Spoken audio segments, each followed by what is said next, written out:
लोगों को तुम्हारी बातें समझ में इसलिए भी नहीं आती क्योंकि सच्चाई को सुनना आसान नहीं है। सच्चाई हमेशा चुभती है। अगर तुम किसी को उसकी गलतियों का आईना दिखाओ तो उसका अहंकार उसे स्वीकार नहीं करेगा। वो कहेगा ये तो बकवास है, असल में उसने तुम्हें नहीं ठुकराया, उसने अपने अहंकार की रक्षा की है।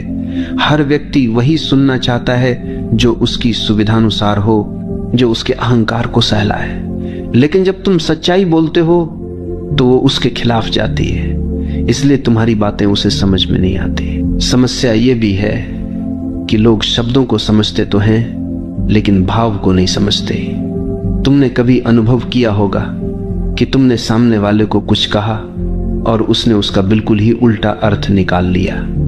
तुमने तो प्रेम से कहा था लेकिन उसने उसे ताना समझ लिया।